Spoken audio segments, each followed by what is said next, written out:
तीर्थक्षेत्र लाइव माध्यम आम आपण देखु श्रीक्षेत्र मठ और संस्कृतिर परंपरा केमिति आज आज मैं पहुंचीचु बालीसाही स्थित राधाकांत मठ पाखे। आज आम पाखे उपस्थित अच्छा महंत महाराज परशुराम दास और सहित आपण आज कथबार्ता हे और मठर ऐतिह्य विषय समस्त बरणी आम शुणे। आसतु आम पचारा परशुराम दास को सी कहे राधाकांत मठर समस्त विषय। जय जगन्नाथ। आज्ञा भल ना महंत श्री परशुराम दास राधाकांत मठ गंभीरा बालीसाही पुरी।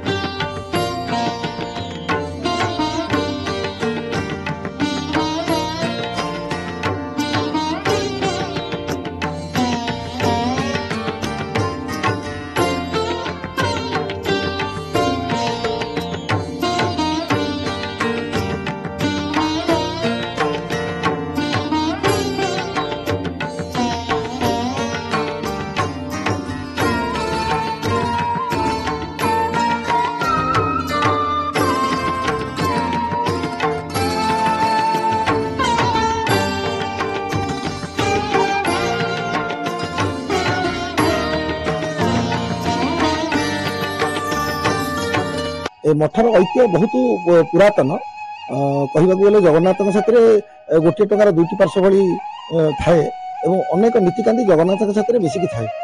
एवं राधाकांत मठर दैनिक मंदिर परिक्रमा करने 365 दिन आमर दुईटी मिशाण गोटे मृदंग और झांझ खोल धरी विभिन्न बाबाजी जुलूस रे बाहरती एवं मंदिर परिक्रमा करके आसती। मंदिर में आमर मुख्य है राधाकांत। राधाकांत पाखे अच्छा स्वयं श्रीकृष्ण महाप्रभु एवं पाखे अच्छा माता राधा एवं अंपटे अच्छा ललिता विशाखा एवं नित्यानंद महाप्रभु महाप्रभु अच्छा अच्छा पतित पावन एवं छोट छोट मोट विग्रह मिसिकी आम 70-72 विग्रह अच्छा अनेक गुड़िया शालग्राम अवस्थान कर।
एवं जिते बेले चंदन यात्रा हुए चंदन यात्रा आरंभ भौरी पर्यंत मदन मोहन साथी आमर कीर्तन मंडली जाती नरेंद्र चारिपाखरे कीर्तन कर सारा मठरू नहीं आपणकर पणा पणा भोग हुए एवं पणा भोग सारा समस्ते पुणी मठ को फेरी आसती यहीपरी परंपरा थाए। एवं कार्तिक मास समय प्रत्येक दिन दैनिक मठरू एक बालभोग जाए। बालभोग गलापर मंदिर भितर बालभोग सरला से नीति कीर्तन आसला मठर नीतिकांति आरंभ हुए एवं पूजा अर्चना ही राजभोग सरे।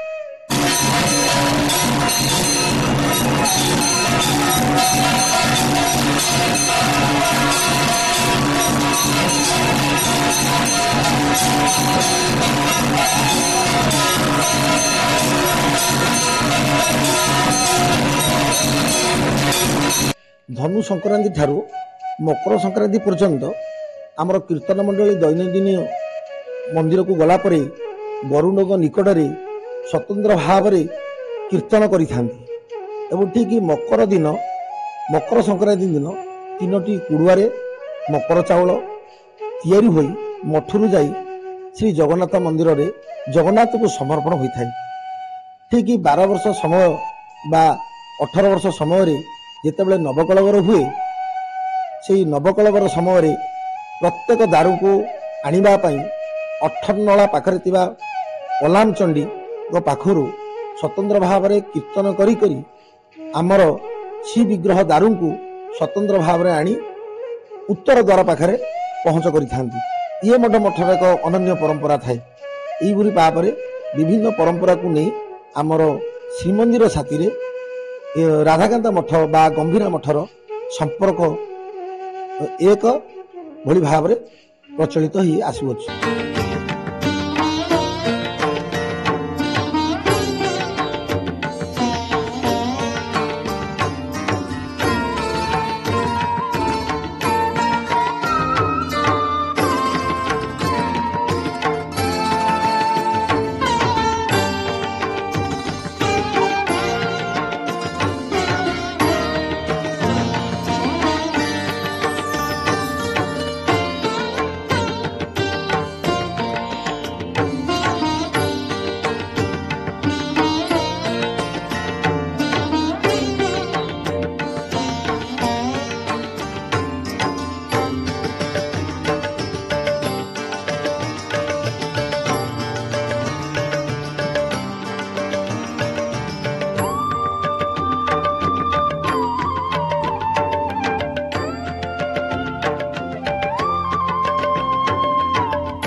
ୱେଷ୍ଟବେଙ୍ଗଲରୁ ଚୈତନ୍ୟ ମହାପ୍ରଭୁ ଯେତେବେଳେ 550 ବର୍ଷ ତଳେ ମଠକୁ ପଳେଇ ଆସିଥିଲେ, 18 ବର୍ଷ ଅବସ୍ଥାନ କରିଥିଲେ। 18 ବର୍ଷ ଭିତରେ 12 ବର୍ଷ ଏଠି ଥିଲେ ଏବଂ 6 ବର୍ଷ ବିଭିନ୍ନ ଜାଗାରେ ପରିକ୍ରମା କରୁଥିଲେ। ଏଠି ରହିଗଲା ପରେ ସେ ଆଉ ତାଙ୍କର ଜନ୍ମଭୂମିକୁ ଯାଇନାହାନ୍ତି। ତାଙ୍କର ଭଉଣୀ, ମା, ଆତ୍ମୀୟ ସ୍ୱଜନ ବର୍ଗ ସମସ୍ତେ ଆସି ଚୈତନ୍ୟ ମହାପ୍ରଭୁଙ୍କୁ ଦେଖା କରିବା ପାଇଁ କାଶୀ ମିଶ୍ରକୁ ଅନୁରୋଧ କରିଥିଲେ। କାଶୀ ମିଶ୍ର ଚୈତନ୍ୟ ମହାପ୍ରଭୁଙ୍କୁ କାଳେ ପଳେଇବେ ବୋଲି ଭାବି ତାଙ୍କୁ ଦର୍ଶନ ଦେଇନଥିଲେ ଏବଂ ଠିକ୍ ତାର ପରଦିନ ଝାଲି ସମର୍ପଣ ଥାଏ। ତାଙ୍କୁ ନିର୍ଦ୍ଦେଶ ଦେଇଥିଲେ, ଝାଲି ତମେ ଆସନ୍ତାକାଲି ଚୈତନ୍ୟ ମହାପ୍ରଭୁଙ୍କୁ ଦର୍ଶନ ଦେଇପାରିବ। ତେଣୁ ଏହି ସମୟରେ ସେ କ'ଣ କରିଛନ୍ତି ନା ବିଭିନ୍ନ ପ୍ରକାର ଫଳମୂଳ ଏବଂ ଆଚାର, କାସିନ୍ଦା ବୋଲି ଗୋଟେ ଜିନିଷ ଆଚାର ତିଆରି, ସେସବୁ ଫଳମୂଳ ଧରି ମୁଣ୍ଡରେ ମୁଣ୍ଡେଇ ଚୈତନ୍ୟ ମହାପ୍ରଭୁଙ୍କ ପାଇଁ ଆଣିକି ପହଞ୍ଚିଛନ୍ତି ଏବଂ କାଶୀ ମିଶ୍ରଙ୍କୁ ଅନୁରୋଧ କରିଛନ୍ତି ଏବଂ ସମସ୍ତେ ମନ ଦୁଃଖରେ କାନ୍ଦିଛନ୍ତି ଏବଂ କୀର୍ତ୍ତନ କରନ୍ତି। ସେହି ସମୟରେ କାଶୀ ମିଶ୍ର ତାଙ୍କୁ ଅନୁମତି ଦେଇଛନ୍ତି। ଏ 550 ବର୍ଷ ତଳେ ଏହି ପରମ୍ପରା ଆସିଛି ଏବଂ ସେହିଦିନ 5000 ଲୋକ ପାଇଁ ମଧ୍ୟ ଖାଇବା ପିଇବାର ମଧ୍ୟ ବ୍ୟବସ୍ଥା କରାଯାଇଥାଏ।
ଶ୍ରୀମନ୍ଦିର ସେଥିରେ ପ୍ରଥମେ ହେଉଛି କାର୍ତ୍ତିକ ମାସ, ଏକ ମହାପୁଣ୍ୟ ମାସ। 30 ଦିନ ଧରି ପୂର୍ଣ୍ଣମୀଠୁ ପୂର୍ଣ୍ଣମୀ ଆମର ଜଣେ ବାବାଜୀ एक दीप लगाती जय विजय द्वार पाखे तार गोटे नियम है जितेबले तत्कालीन गजपति महाराज था चैतन्य महाप्रभु समय कथा सेतेबले झड़ तोफान आसी थाए समस्त दीप अग्नि लिभि जाए कौन सी अग्नि श्रीमंदिर न थाए ए पाखरे जाती चैतन्य महाप्रभु एवं सेपटे बड़ ओडिया मठर जगन्नाथ दास सी एक दीप धरिकी आसी था से दिन ठारू से जगन्नाथ स्वतलिपि अनुसार बादला पांजी अनुसार से अनुमति दिया राधाकांत मठ एवं बड़ ओडिया मठ तीनोटी दीप 24 घंटा जय विजय द्वार पाखे 1 मास धरी 30 दिन धरी जलू थाए यहाँ गोटे आम जगन्नाथ साथी परंपरा एवं जगन्नाथ गुंडीचा यात्रा ठीक गोटे दिन पूर्व गोटे गुंडीचा मार्जना थाए से गुंडीचा मार्जना है आम हाथ में एक झाड़ू मुंडरे एक कलश सुभाषित जल ताकू नहीं जगन्नाथ मंदिर ठारू आम परिक्रमा करी धीरे धीरे कीर्तन करी गुंडीचा मंदिर जाऊ गुंडीचा मंदिर भितर चारिपटे चतुर्पार्श्व आम ओलाओली सफेई कर सारा गुंडीचा मंदिर थिबा गर्भगृह को जाऊ और सेठारे जन्मवेदी को आम बड़ पंडा जी था इनचार्ज जी था सहयोगितार आम कलश जल को रत्न जन्मवेदी रे सिंचन करूँ एवं आमर खड़िका झाड़ू आम कर सारापर आमर शोधन हुए तेणु आमर गुंडीचा मार्जन नीति आम श्रीमंदिर प्रशासन तरफ आमको मिली है से आमको चामर सेवा एवं मसाल सेवा मिली है आम चामर सेवा मसाला सेवा आवेदन करूँ सेटा को पुनर्बार आमको केमी मिलू ये भाव में परंपरा अच्छी।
आज सकाल 5टार मंगल आलती जी आमर रथ भाईना जी मुख्य पूजारी से विजु पूजारी सहयोगी अच्छा एवं ठीक 7:30 ठाकुर सिंगार आलती हुए एवं 8:30 बालभोग हुए 9:30 ରୁ 10 भितर खेचड़ी भोग हुए 12:30 ରୁ 1 भितर दिन मध्याह्न समय मध्याह्न धूप हुए एवं ठीक 4टार प्रभुंर जिते पहड़ खोल जाए से उत्थापन भोग बोली बरा एवं राबिड़ी ये प्रसिद्ध बरा राबिड़ी भोग हुए एवं संध्या 6टा समय गोधूली समय प्रभुंर संध्या आलती एवं 8:30 ରୁ 9टार रात्रि समय रात्रि भोग बा शयन आलती हुए यहपरी भाव में आमर चैतन्य महाप्रभु ठारे सेहीपरि हुए एवं राधाकांत पाखरे यहपरि 2टी समय एट ए टाइम गोटे समय 2टी जाक भागरे समान भागरे आलती हुए मठरे भारी भल लगुच आम आसला बेलू 3 थर आलती होम सब देखुचु सब बड़े समस्त भजन कीर्तन हो बहुत आड़ू लोक आसता भजन कीर्तन हो भारी भल लगुच मठर काम सब आम प्रसाद भी टे पाचु आम अधिमास बोलिकी आसीचु श्रावण मास 2टा ହେଇଛି ବୋଲି ଗୋଟେ ମାସ ଅଧିମାସ କୁହାଯାଏ ତାକୁ। ମଳ ମାସକୁ ଅଧିମାସ କୁହନ୍ତି। ଆମେ ସେଇଟା ପୂଜା କରିବା ପାଇଁ ଆମେ ଆସିଛୁ, ମାସ ଯାକ ରହିକି ଏଠି ପୂଜାପୂଜି କରି ଯାଉଛୁ, ସ୍ନାନ କରିବାକୁ ଯାଉଛୁ ଶ୍ଵେତ ଗଙ୍ଗାକୁ। ଆଉ ଏଇଠି ରହିକି ସବୁ ପୂଜାପୂଜି କରିକି ସମସ୍ତଙ୍କୁ ଭାରି ଭଲ ଲାଗୁଛି। ଆଉ ଏମିତି ଗ୍ରୁପ ହେଇକିରି ଆସିଛୁ ଗୋଟେ ଏଜେଣ୍ଟରେ। ଆଉ ପୁରସ୍ତମ ମାସ ବୋଲିକିରି ମଳ ମାସ ପୂଜା କରିବା ପାଇଁ ଆସିଛୁ। ବୃନ୍ଦାବତୀ ପୂଜା କରୁଛୁ, ପୁରସ୍ତମ ବରାହ ପୂଜା କରୁଛୁ। ଆଉ ଭଲ ଲାଗୁଛି ସମସ୍ତେ ଗ୍ରୁପ ହେଇକିରି କରିବାଟା ଭଲ ଇଏ ବୋଲିକିରି। ହଁ, ମଠ ଶାନ୍ତି ଲାଗୁଛି, ବଡ଼ ଶାନ୍ତି ଲାଗୁଛି। ହଁ, ଭଲ ଲାଗୁଛି। ଘର ଦ୍ୱାର ସବୁ ଭୁଲିକିରି ସବୁ ପୂଜା ବିଧି କରିକିରି ସବୁ ଗମାନ୍ତ ହସି ହେଉଛୁ। ଭାଇ ଭଉଣୀମାନେ ସବୁ ଆସିଛନ୍ତି, ଭଲ ଲାଗୁଛି। ଆଉ ଠାକୁର ସବୁବେଳେ ଠାକୁର ଦର୍ଶନ ହୁଏ। ସତ୍ୟଗ୍ରହ ସ୍ନାନ କରୁଛୁ, ନରେନ୍ଦ୍ର ମାର୍କଣ୍ଡ ସବୁ ଯାଇକିରି ବୁଲିକିରି ଆସୁଛୁ। ଦିବ୍ୟ ଆଳତୀ ଦେଖୁଛୁ, ଆଉ ମଙ୍ଗଳ ଆଳତୀ ଯାଇକି ଦେଖୁଛୁ, ସବୁ ସନ୍ଧ୍ୟା ଆଳତୀ ଦେଖୁଛୁ। ଚୈତନ୍ୟ ମହାପ୍ରଭୁଙ୍କର ତ ସବୁ ଭୋଗ ଆମେ ପ୍ରସାଦ ସେବନ କରୁଛୁ। ଆଉ ଫୁଲ ତୋଳିକିରି ମହାପ୍ରଭୁଙ୍କୁ ଦେଇକିରି ସବୁ ସେବା କରୁଛୁ, ଭଲ ଲାଗୁଛି। ମୁଁ ମଠରେ ଏଠି ବୁଝାବୁଝି କରୁଛି। ଆଉ ଦୀର୍ଘ ଏଠି ମଠରେ ଏଠି ଅଛନ୍ତି 20-25 ଜଣ ଅଛନ୍ତି। ମୋ କାର୍ଯ୍ୟ ପୂଜା କରୁଛି। ଆଜ୍ଞା, ଆପଣ ମତେ କେମିତି ଲାଗୁଛି? ମଠ ବଢ଼ିଆ ଲାଗୁଛି। 4 ଟାଇମ୍ ଆଳତୀ ହେଉଛି, ଲୋକ ବାହାର ଲୋକ ଆସୁଛନ୍ତି ଦର୍ଶନ କରିବା ପାଇଁ। ପ୍ରସାଦ 3 ଟାଇମ୍ ହେଉଛି, ସବୁ ପ୍ରକାର ବ୍ୟବସ୍ଥା ଏ ମଠରେ ରହିଛି। ଶାନ୍ତି ଲାଗୁଛି ମତେ? ହଁ, ବହୁତ ଶାନ୍ତି ଲାଗୁଛି, ମାନସିକ ଶାନ୍ତି ମିଳୁଛି, ସବୁ ପ୍ରକାର ଶାନ୍ତି ଏଠି ମିଳୁଛି।